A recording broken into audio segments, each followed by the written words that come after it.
ഇപ്പോൾ open nomination നടന്നുകൊണ്ടിരിക്കുകയാണ്. നമ്മുടെ ഷാനവാസ് ബിന്നിയാണ് നോമിനേറ്റ് ചെയ്തത്. അതിൻ്റെ കുറേ കാരണങ്ങൾ പറയുന്നുണ്ട്. ബിന്നിയോട് പറയും, നീ വലിയ പുണ്യാളത്തി ചമയൊന്നും വേണ്ട, ഞാൻ നിൻ്റെ ഹസ്ബൻഡിനെ വലിച്ചിട്ട് എന്താണെന്ന് നിനക്കറിയാമോ, നീ എൻ്റെ വൈഫിനെ വലിച്ചിട്ടുകൊണ്ടാണ്. നീ പറഞ്ഞില്ലായിരുന്നോ നിങ്ങളുടെ വൈഫിനോട് നിങ്ങൾ ഇങ്ങനെയാണ് പെരുമാറുന്നത്, അതുകൊണ്ടാണ് നിങ്ങൾ ലേഡീസിനോട് ഇങ്ങനെ പെരുമാറുന്നത് പറഞ്ഞില്ല. അപ്പോൾ ബിന്നി പറഞ്ഞു, ഞാനൊന്നും അങ്ങനെ പറയും, നിങ്ങൾ കള്ളം പറയരുത്. അത് കഴിഞ്ഞ് ഷാനവാസ് പറയുന്നുണ്ട്, ജയിലിൽ എനിക്ക് മൂത്രശങ്ക വന്നിട്ടും ഞാനൊരു പേഷ്യൻ്റ് ആയിട്ട് പോലും ക്യാപ്റ്റൻ സൂപ്പറാന്ന് പറയാതെ നീ എന്നെ ഇറക്കി വിട്ടില്ല.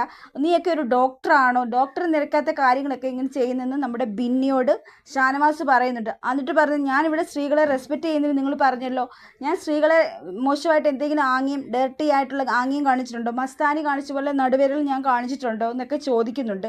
അപ്പം ബിന്നി പറയുന്നു, നിങ്ങളൊന്നും പറയണ്ട, നിങ്ങൾ സ്ത്രീകളെ റെസ്പെക്റ്റ് ചെയ്യാത്തതാണെന്നൊക്കെ ബിന്നി പറയുന്നുണ്ട്. അപ്പോൾ ഷാനവാസ് പറയുന്നു, നീ ട്രാൻസ്ജെൻഡേഴ്സിനെ അധിക്ഷേപിച്ചില്ലേ എന്ന് പറഞ്ഞു. അപ്പം ബിന്നി പറഞ്ഞു, ഞാൻ അങ്ങനെയൊന്നും പറഞ്ഞില്ല, കള്ളം പറയരുത്, നിങ്ങൾ ആണുമല്ല പെണ്ണും അല്ലാത്ത രീതിയിൽ നിങ്ങൾ ബിഹേവ് ചെയ്യുമെന്നാണ് പറഞ്ഞത്, അങ്ങനെ നിങ്ങൾ വളച്ചൊടിക്കരുതെന്നൊക്കെ നമ്മുടെ ബിന്നി പറയുന്നുണ്ട്. അപ്പോൾ ഷാനവാസ് ബിന്നിയെ ഇങ്ങനെ പൊരിച്ചുകൊണ്ടിരിക്കുകയാണ്.